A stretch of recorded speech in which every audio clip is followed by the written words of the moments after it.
Welcome back to another edition of Force Friday, where we talk about Star Wars theories, characters, concepts, comparisons, analyzations, collectibles, and more. And today we're going to talk about this Kenobi show that got a lot of buzz. So we're going to talk a little bit about the history. We're going to talk about the facts and what we know. We're going to talk about some of the behind-the-scenes drama, and we're going to talk about some potential spoilers. Don't be alarmed. Don't be concerned. I will definitely let you know when we approach the spoiler territory so that you can protect yourself if need be. So serious rumors of a Kenobi movie began around early 2015. The prequels hadn't enjoyed the same renaissance they see now. In fact, it seemed fashionable to hate on them. Much of that has changed since the release of The Force Awakens, with the generation that grew up with the prequels becoming more involved and more vocal. However, many fans started to be keen on seeing McGregor return to the role. McGregor had a small cameo in The Force Awakens and later confirmed he was approached in 2015 for the Obi Wan project. Let's get into the facts. You know, I like the facts.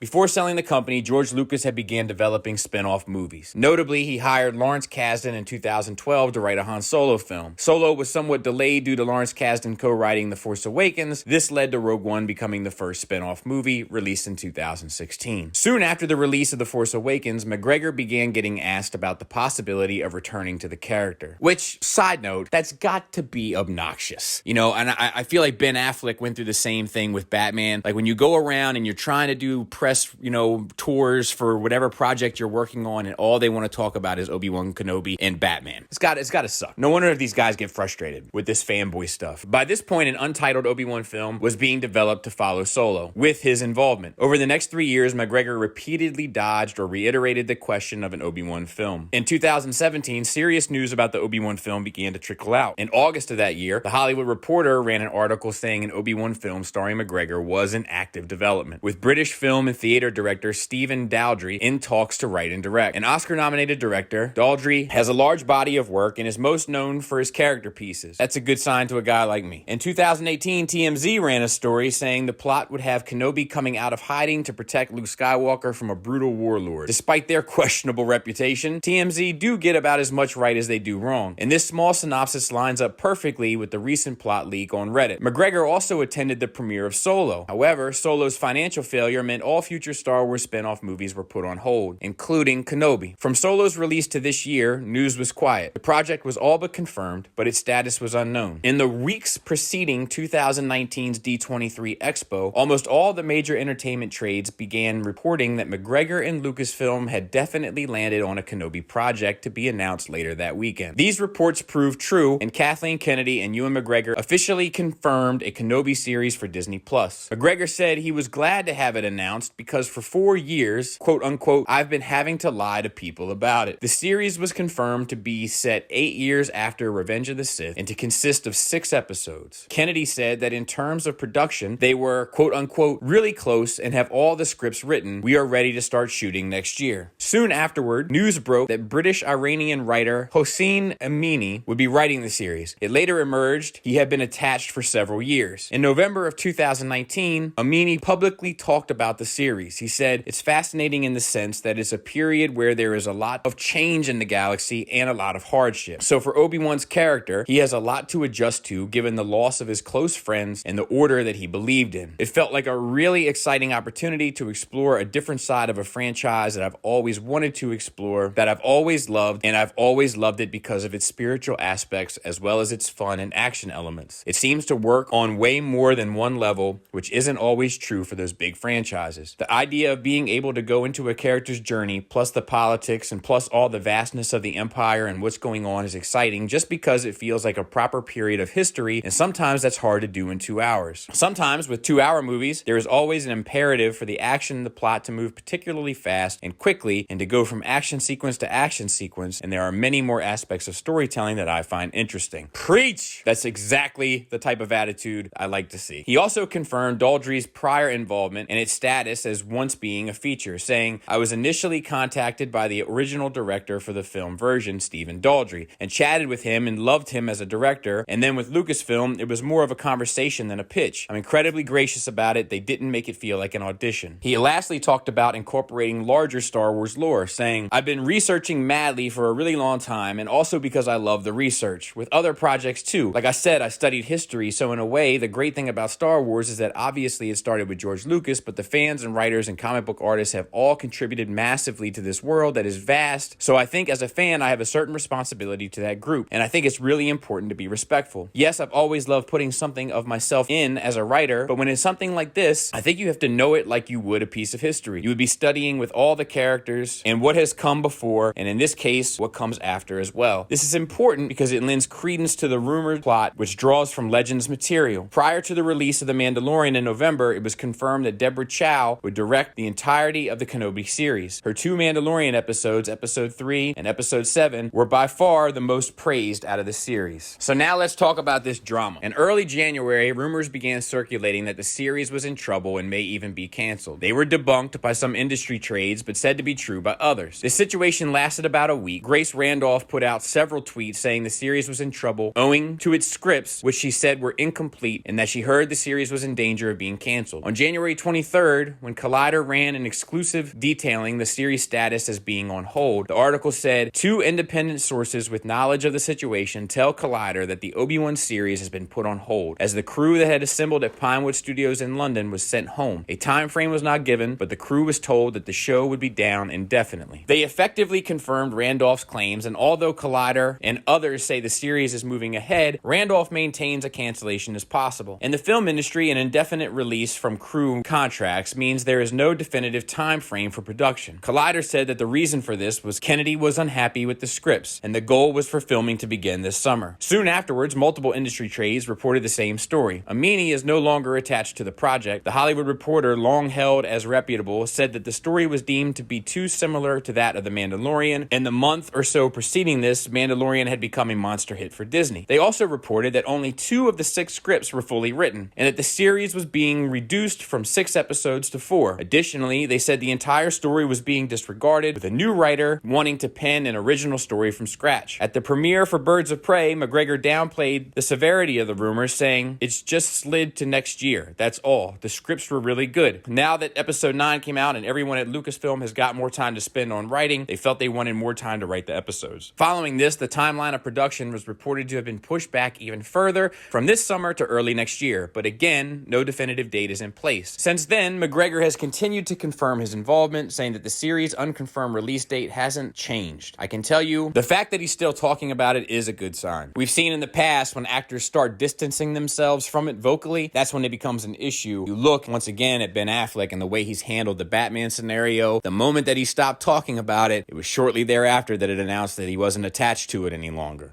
But I can see how they could possibly think that this was too similar to The Mandalorian. If you think about The Mandalorian and the idea of this warrior being responsible for the protection of this child and moving around the galaxy while maintaining safety precautions, coming into obstacles, coming into villains, and overcoming them. Yes, it's not identical, but I think we can all see the similarities in that of a warrior on a desert planet, overlooking a child, taking into account his safety, being present and responsible for him. I think we can see the comparisons and how easily they could be made. So now we're going to slip into spoilers. If you're worried about spoilers, concerned about spoilers, want to protect yourself from spoilers, please shut it off now. I don't know if there's any truth to these whatsoever. You know how Reddit goes. It could be right on the money. It could be some complete nonsense. There's just no telling. So if you're interested, stick around. Like I said, I'd take it with a grain of salt regardless. If you're going into lockdown mode, now's the time to grab your keys. 2 weeks ago, a Reddit user posted what they alleged to be the plot of the series. The post stated, a source close to the writing process for the series, a source. Everybody's got a source, you know what I mean? Or what was going to be before they changed it, has disclosed some information to me regarding some interesting plot points. Sherrod Het would be recognized with some changes to his character. Het would go into hiding as a Tusken Raider after Order 66. The main conflict would come with Het sensing Luke and figuring out who he is. He would seek to kill Luke out of fear that his presence would lure Vader and Palpatine to Tatooine. We find out that Kenobi has been carrying both his and Anakin's saber, as many have reported internal conflict would revolve around Obi-Wan's PTSD and depression. The climax of the final episode involves Kenobi defeating Het with both his and Anakin's sabers. Final scenes are Obi-Wan putting Anakin's saber in a box, not to be reopened again until A New Hope, and Obi-Wan watching Luke from a distance. Notably, this outline lines up perfectly with TMZ's 2018 report of the then movie story, and also with Amini's comments about researching Star Wars lore. Sherrod Het is a massive character from the Star Wars Legends. In Legends, legends, Het was a known and respected Jedi Knight who left the Order and the destruction of his homeworld and crashed on Tatooine, where he came to lead a tribe of Sand people as one of them. He married a fellow human woman, adopted into Tusken culture, and had a son who later left Tatooine to train as a Jedi, and ultimately Sharab was killed by Aurora Singh. Notably, Het's son grew up to become Sith Lord Darth Krayt of the Legacy comic books. His son is not mentioned in this synopsis and is presumably not included, as the Legacy era is very legendsy, for lack of a better term. I want to say that I love the idea of getting into Kenobi's head. Once again, I'm much more interested in the psychology of these characters and the lore of this mythology than I am in necessarily lightsaber duels. I love the idea of getting into the PTSD of the Clone Wars, what the Clone Wars mean to a Jedi afterwards, the betrayal of the clones, the fact that the Jedi couldn't perceive a Sith Lord directing them the entire time, having to go into hiding from once living in a palace. All of these things I'm super interested in and would love for them to dig into in some sort of meaningful way. So that sort of stuff really intrigues me regarding the possibility of what this series could mean. As for the future, the series is still set to be directed by Chow and star Ewan McGregor, and while January 2021 is the shooting goal, no definitive time plan is in place. We also don't exactly know what's going on with the writers. I would guess it could be anywhere from the people we've heard in the past down to Filoni and anywhere in between. Hope that helps shed some light on it. I think we're still going to see this thing come to fruition. Don't think it's going to be canceled, but I also don't think that we should be making a whole bunch of press releases until we have something set in stone. It just doesn't do the brand any service, and in fact, does it a disservice. Thanks for listening. Thanks for watching. Until next time, take care.